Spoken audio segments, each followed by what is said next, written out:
I need some I was traction. actually thinking for people that don't know what Affirm is, maybe we could just start with Affirm, and then we can get into your background. So Yeah, so what's Affirm? I was joking with Dan earlier today that everything that I've designed is not available actually in Vancouver. So you probably have not experienced anything that I've built. But how many people have heard of Affirm?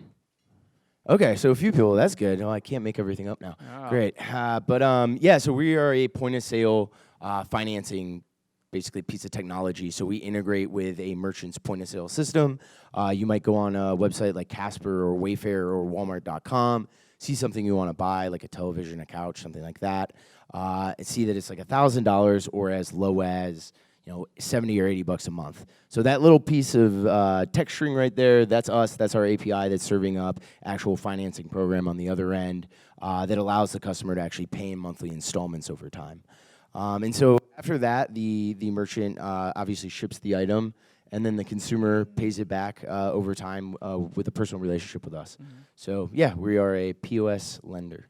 Got it. Okay, cool. Yeah. So it's like integrate with e-commerce, but letting people, instead of paying a one-time upfront price, get to pay it over time. Yeah, it's like a payment plan, basically. Awesome, great, cool. Yeah. How about you? Can you tell us about your background and what you did before and how you ended up at Affirm? Yeah. I was fortunate enough to enter the job market right after the last U.S. recession with a bachelor's degree in fine arts. So super hot job market. Yeah, just lining them up. So unemployment was a personal choice, but I worked for probably 2 years on and off. Did 2 graduate stints. I worked a bunch of freelance projects. I even started my own startup at one point in time in the social planning space. They got featured in TechCrunch. Thank you, TechCrunch. If they're probably not here, but if they are, did not deserve to get written about, but appreciate the user bump. But then, after 2 years, I kind of fell into a job at Discover Financial Services through an agency called FCB in Chicago. And so I worked there for almost 2 years on the mobile applications for both card and bank. And so that was really my first foray into financial technology, but also the first time I realized that there's so much power behind these network effects, but also credit networks. The micro effects it can actually have on somebody's life to get you that education, in my case, 3 times. But education to get you that car, to get to a job, to get you that house in a better school district for your kids. And so there's all these little micro effects that could happen in somebody's life that were really profound, and then also macro effects on the economy as well. And so it kind of opened my eyes to a couple other things too, that the mechanics of the industry are a little messed up. You have retroactive interest, compounding interest, late fees. You have credit card point systems, which I was just talking to somebody about earlier, that actually the majority of people actually don't pay off their credit cards in time. So the upside actually really isn't there, and they're losing a lot of money. And so there's a lot of things in the industry I just didn't agree with. So kind of questioning that, I left for another company back out to the Bay Area, where I was before doing freelance, that was also having profound network effects called Uber Technologies. When I joined, we were around 400 people globally. I was the 12th designer there. By the time I left, just under a year and a half, keep in mind, it was over 3,000 people. So it was insane growth. At one point in time, we were hiring 100 people a week. So learned a lot there about how to scale a culture or how not to scale a culture in some respects. And, I originally went there to kind of go someplace smaller to learn how to grow a company, to learn what it would be like to enter different business lines and kind of get there quickly. It grew so fast that I just didn't get the exposure I was looking for. So I ended up, I was in the market for a new mattress, and I was on Casper.com. I saw that little text string. I was like, oh, this is interesting. 0% financing for a $900 mattress. Free money. Like, yeah, why won't I? So I signed up, and it's Affirm. And right after there, I kind of started talking to the company. I spoke with Max, the founder, and something that really resonated with me, just from those conversations, was the fact that they will never profit off people's misfortune. And so there's this ethical principle that underlines the entire company that I just wanted to be a part of. And so, yeah, here I am, 4.5 years later, from 40 people to we're about 700 now. It sounds like you've been through 2 hyper growth. Yep. That's exciting. Yeah. And it sounds like one of the key reasons you decided to go to Affirm was the ethical principles. Yeah. Can you tell us more about that? Yeah, definitely. So just to start, ethical principles are playing such an important role right now in consumer choice. And so companies have really started to take notice. I think that you can look at it in the technology space, Apple around their data and privacy policies. You can look at Google now with YouTube with their policies around free speech and how they've really cracked down on both hate speech and bullying on their platform. And you can even look at some companies like Nike, which is pure consumer goods, not technology company, in their backing of Colin Kaepernick. I don't know if that's a popular name here, just because American football, but Colin Kaepernick and his his protest during the national anthem around the gun violence in America, specifically against black young African American teens. And so they took a stance on that. They backed Colin, and yeah, I mean that's a big choice. You are probably segmenting a large part of your population, given that I'm sure a lot of people will support police officers as well. And so it's kind of this new norm where these companies are really taking stances, and I think the days of companies kind of playing Switzerland is coming to an end. And so, yeah, I mean, it's just a bigger role. Now, but back to Affirm, though. Back to Affirm, we opted to build a product and a business model with no late fees, no compounding interest, no deferred interest. You're probably thinking to yourself, how the hell do you make money? We do. Volume. Volume. It's all about volume. Low margin business, it's all about volume. But, yeah, it's, but it's not always as easy as, it's not always black and white. It's those decisions. Late fees is a great example. I was coming from Discover Card and Bank, obviously, like I said, and late fees there were really viewed as a deterrent to get people to pay on time. So it's that stick, right? And so they're using it as this way to demonstrate good behavior for people. At Affirm, we really didn't believe that. I personally don't believe that, but who's to say? How do we know? We did what any good startup would do. We looked into our data. We looked into our repayment data. We looked into our delinquency data. We actually segmented those groups of people, surveyed them to get a qualitative understanding around, hey, why were you late? Where do we fall in your payment hierarchy, in your payment waterfall? What were those reasonings? Did you even know that we didn't charge a late fee? Turns out most people didn't. But there's a lot of things that we needed to understand there to actually make a call if this was the right principle for the company and an ethical one to begin with. For all we knew, we were doing them a really big disservice. So we got that data back, and we got some interesting points around it, one of which being the actual majority of the population, there's like 35% of people just fell on hardship. Like, even if you charge them a late fee, they're not going to pay it. They're just not. Another 20% simply just forgot. And so it was just a common mistake. They went delinquent like 1 or 2 days, paid us right back. A few others, it was more of a product problem for us, so we actually got a lot of feature work out of this. So we learned that a bunch of people actually weren't getting notifications. We had a bug in the system. We went in, there was like 7% of people there. So again, our fault, not their fault for being late. Shouldn't charge those people a late fee. There's a few others that were out of the country and traveling, and so they just didn't have access to our platform to get on to pay. There's a series of others that broke down the mix, but at the end of the day, none of them actually really qualified in our eyes as somebody that you really want to charge a late fee to. And so we factored that in. We factored in actually, what it would do actually internally to the company's morale. A lot of people that join Affirm are there for the mission. And so when you factor those things in, the decision was very easy. Like, obviously, we're not going to charge late fees. But, for me personally, I was on the other end saying we shouldn't even be testing this. Like, it's a principle. Like, it's an ethical thing. We just shouldn't do it.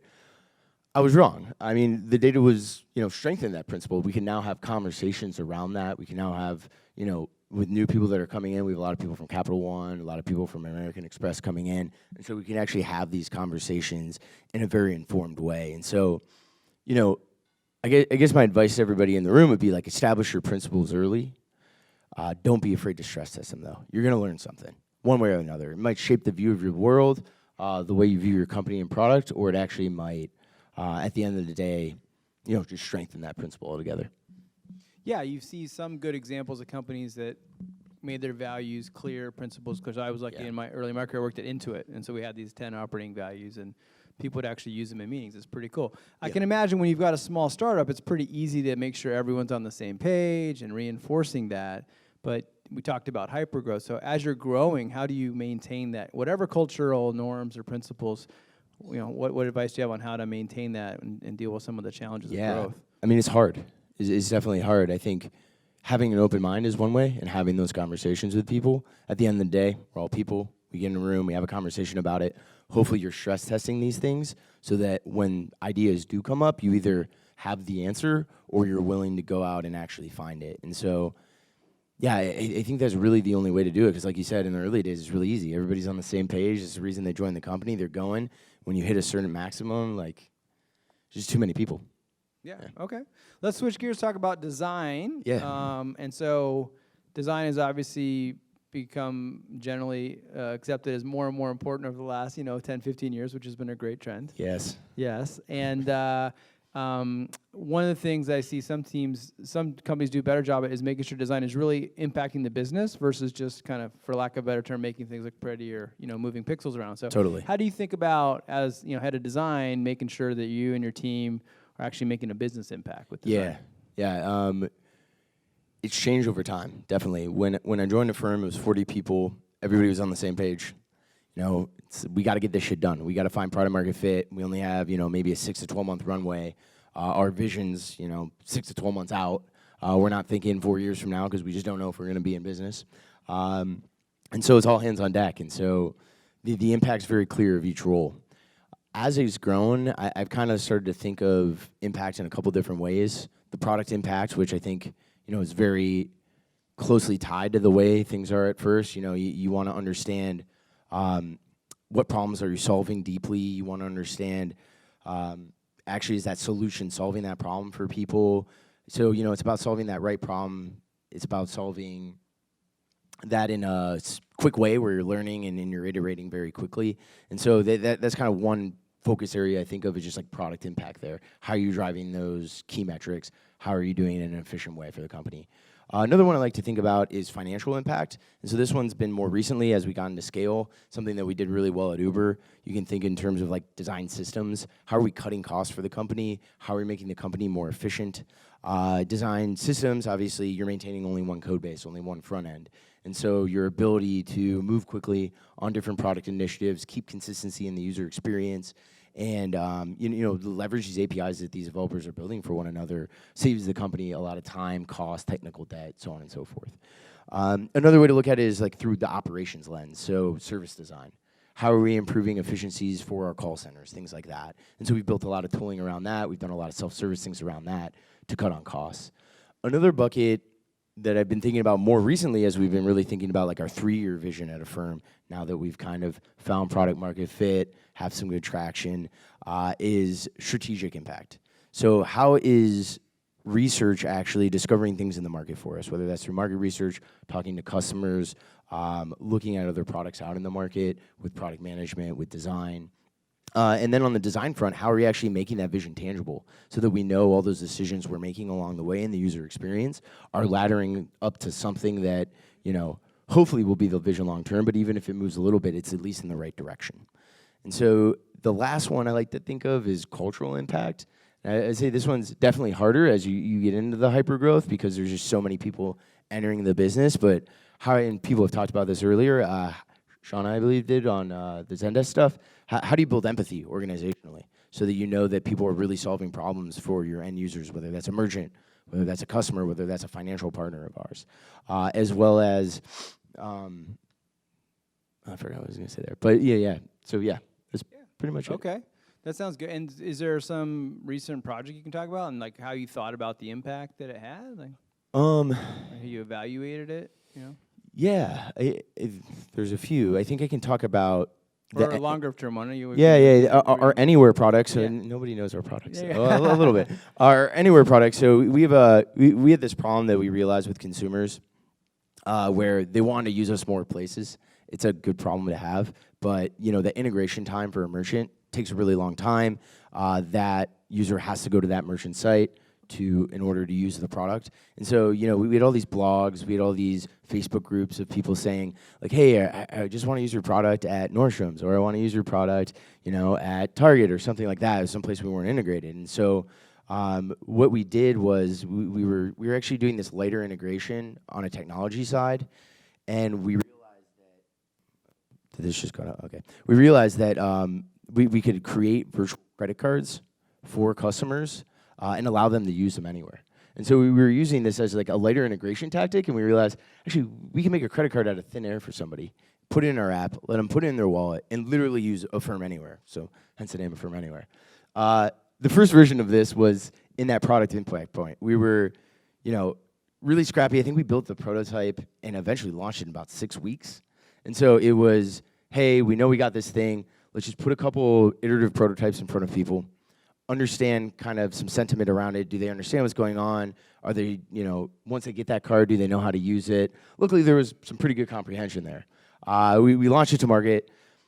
I was actually designing still at this time, so it was pretty early in the company's, in the product's life cycle. And yeah, I mean, it caught on pretty quickly. I'm not the best designer on my team, so there's a lot of problems with it, so everybody inherited my problems with it all. But now today we have product market fit with it. It's about 10% of our volume, so it's huge. And now we're thinking like strategically about it. And so you're kind of like moving through those phases. We're thinking about how we cut on costs on it too, because the economics are a little bit different than our traditional integration. So you're just thinking in those different ways, around those different ways, on how you can actually push that product forward. I think that's a great example. It's like necessity. I love the quote, necessity is the mother of invention, right? And it's like MVP mindset. When I do my workshops, people, if you don't put constraints on, they dream these amazing products. If you're like, oh, integration's too hard, what can we do that's an MVP? And then the next thing you know, you've created a whole new product. Yeah, and a bunch of people have copied us since then. Square copied us with the, so it's catching on. There's a whole business around it. Imitation is the most sincere form of flattery. Exactly. Just think about that. There's flattering you. They're just flattering you. That's great. Cool. Well, we talked a little bit about design. Can you share with us kind of how you think about the design process that you like to use at Affirm? Yeah, I mean, as I was saying before, it really depends on the product's life cycle and where you're at within it. So, for instance, with the Anywhere product, it was very early and now it's very late, and so things have changed over time. We wanted to make sure we're solving that core problem for the customer, but we're looking at different types of data in different ways.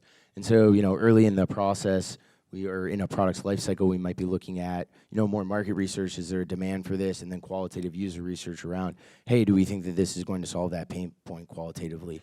Once that product actually, gets into market, we're shifting mindsets a little bit. We're really looking into the quantitative side of it. So we're rapidly doing A, B, C, D, et cetera, testing, things like that. And so really does depend, where in the product life cycle we are. Got it. And it sounds like for the Anywhere product, you did some research, but in between you actually used a prototype. It sounds like it's a pre-launch. Yeah. Can you talk about using prototypes pre-launch? Yeah, we do it all the time. Any advice for folks? I think you hit on it in your talk, a lot of it, so I don't want to harp on it too much. But getting a room, sketching, wireframing, first doing user research and understanding what is that core problem that we do want to solve, validating those prototypes with individuals, whether it's your customers or potential customers. We use usertesting.com for a lot of that. We bring people in. We've done focus groups. Got to get outside the bubble of San Francisco, though, so those ones are a little harder, just because it's just a weird place.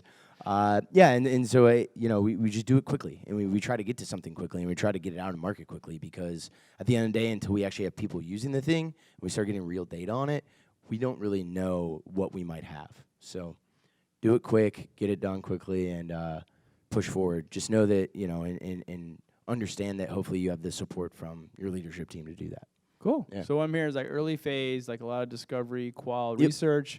Once you have a good enough idea, then kind of prototyping and getting feedback on that, iterating, and then post-launch, more quantitative A, B, C, D testing. That's pretty much the process. Sounds good. Cool. Yeah. Well, we have a lot of product managers in the room that I'm sure a lot of them work with designers. What advice do you have for them on how to, what they should know about? There's the top things to keep in mind when they're working with designers, and how design and PM can work together effectively. Yeah, I would say that there's always a healthy tension, at least at every company I've worked at, between product management and design. You have the PM side, which I think this room is pretty much. How many designers do we have in here? Oh, we have like 4. Great. Okay. So this is good though. So there's always this healthy tension, right? Product management traditionally cares mostly about the core problem, yes, but the core problem for the business a lot of times. I think it's grown a lot over the years to care more about the core problem for the customer as well. I view that as everybody's responsibility. Agree. But our research team obviously helps with that, and so they balance out that tension. Product designers, at least from my experience, typically care more about the customer's problem and solving that. And sometimes we'll even sacrifice on the business end, which isn't always good too, to get something in the market that they feel solves that problem, is ethical, and kind of goes along with their idealistic view of the world. So always the healthy tension, but that healthy tension, somebody used this analogy in an interview one time where they said it's like a house of cards. You need the two cards leaning up against each other perfectly to build something, to build the house. I think that's a pretty good one. Like, you need that tension in order to build great products, just flat out. If you don't have it, it's too one-sided or the other-sided, you're just not going to come to the best solution for both the business and the customer. And so, I would say embrace that tension. Hopefully you can all meet in the middle and just have open and honest conversations about it. I think at the end of the day, it's a people's business that we're in, and so you got to work with other people and just talk it out and understand it. I don't know if people here have tension between their product teams and their design teams, but I've had it at every company I've worked at. Yeah. Well, I think some of it's interesting is going back to problem and solution is sometimes you get some designers that are more focused on coming up with good, elegant designs, and they don't care about the problem. So, and you get some PMs that are more focused on business or agile points and agile execution. So I think that can happen, and not to pick on people too much, but like there's different kinds of designers, right? Oh, so you got like interaction design more versus visual design. So and your team encompasses all that and user insights, right, and research. So how do you think about those different skill sets? Yeah. Because usually it's not just one person probably or one skill set that you're working with. I try to hire generalists, actually. Okay. So I do try to find somebody that's pretty well-rounded. It's a comb. I mean, everybody dips in different areas, though, and so they all bring something different to the team. But I want somebody who's going to be able to dig in on that problem, understand that problem, both from the business sense and the customer sense, to actually go and execute visually or interaction-wise or with animation on that product itself. Everybody peaks in different areas, but I tend to try to weed those people out actually in the interview process. So luckily, my designers, I don't have much of that issue of like how do I get them to care. And the other thing is just like the three-legged stool analogy or method, where you have a product manager, you have a product designer, you have your engineer, because you need those technical constraints. And we actually like to think of it in 4 legs, so you have an analyst or a user researcher in there as well. And so all 4 of those people, 5 of those people, are responsible for that problem. If you're giving me something or if you're talking to me about something that doesn't solve that, I mean, that's when we're going to have a little bit more of a conversation. Yeah. But I've been fortunate in my career. So you hold the whole team accountable. Right? Got it. Yeah. You got it. So we got 4 cards leaning up against each other. Yeah, you got a lot of cards. At least. You got a lot of cards. All right, cool.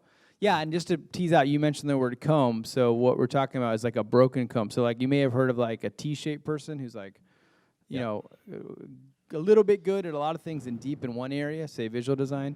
Not to be outdone, there's a pie-shaped person that's deep in 2 areas, right? And across all, and then you eventually get to this broken comb. It's like a comb, and like different teeth have different lengths, and the longer the length, the more skilled you are in that. Yeah, and I mean, the great part about having all these people working together is they all kind of build a different part of that comb for each type of function.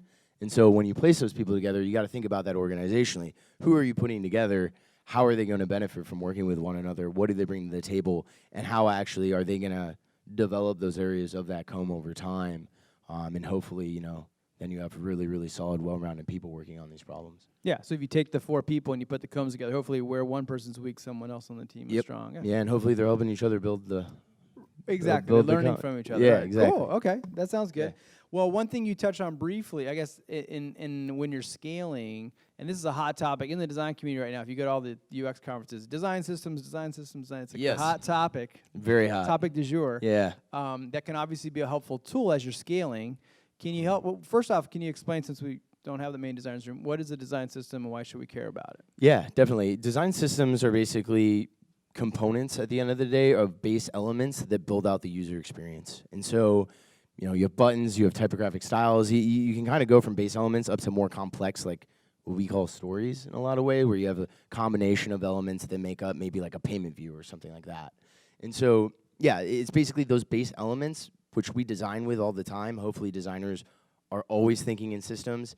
It makes the user experience better. Consistency actually does contribute to the user experience and usability. And so we should always be thinking in systems as designers. Now, I think to the part of your question is like, when are you actually investing in those kind of, and when you're scaling, like when do you determine that? Right.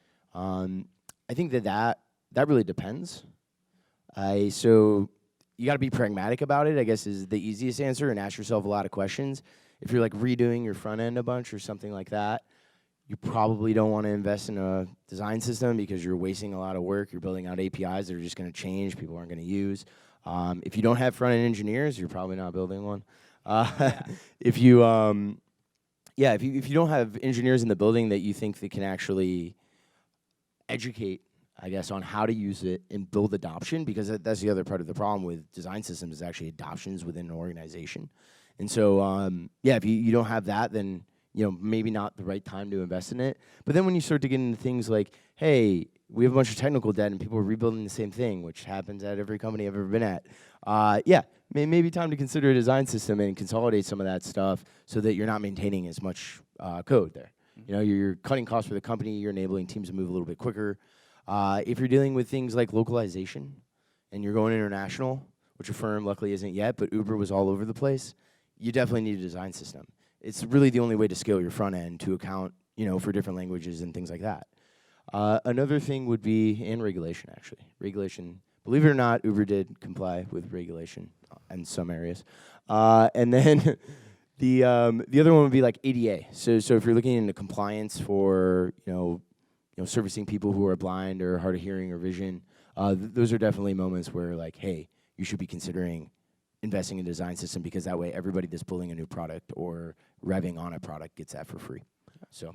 All right, cool. Yeah. Can you tell us about at Affirm, like a quick summary of your journey with that? When did you guys decide, and how did you approach it? Yeah, so the second I got there 4.5 years ago, we were putting it in place from a design perspective. Okay. From an engineering perspective, they were using some things reusable, but not much of the front end, because we were changing the product. We had just found, I was lucky. I got in right when we were finding product market fit.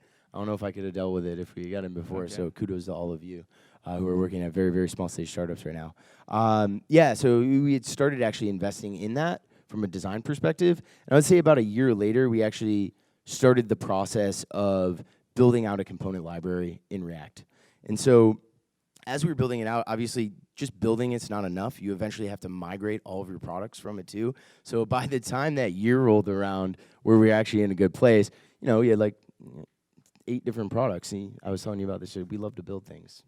Even things we shouldn't probably sometimes. But so, it just kind of happened naturally over time where we really felt like, hey, now there's the need. We have multiple products. And now we got to invest in the time, and we got to invest in the resourcing. We got to invest in hiring a front-end engineers to actually build this thing out and help us migrate over those new products. It's a painful process.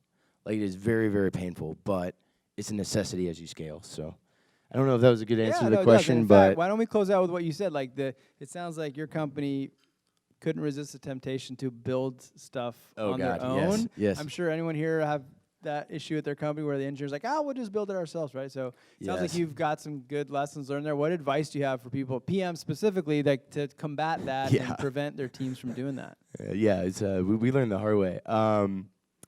Definitely look into buying before you build and really do a good analysis of what are we getting out of building it ourselves? What are we doing uniquely? Or what do we have uniquely where like that product doesn't solve our need? We've been caught by that one a couple times. This is recorded, right? The whole team's gonna hear it. It's okay. You can keep it generic. It's honesty. What advice? It's honesty. We don't have to tell the stories. What advice do you have for these people that might, I would just look at what's out there and seriously vet it and understand what the cost is behind that, and whatever you think it's gonna take to build, double it, because it's going to drag out. You're going to put plan for maintenance, plan for hiring. Then people are going to be like, oh, well, now this other product that we didn't decide to integrate has this new feature that we find really, really helpful. Right. I guess we'll have to go build that too. And so it's just a process, and it's a slippery slope. Okay. So look into all those great things that are out there. Zendesk, Pendo. Now I'm just plugging people. Yeah, we'll just consider build versus buy. I need some traction. You need some traction. let's get some traction.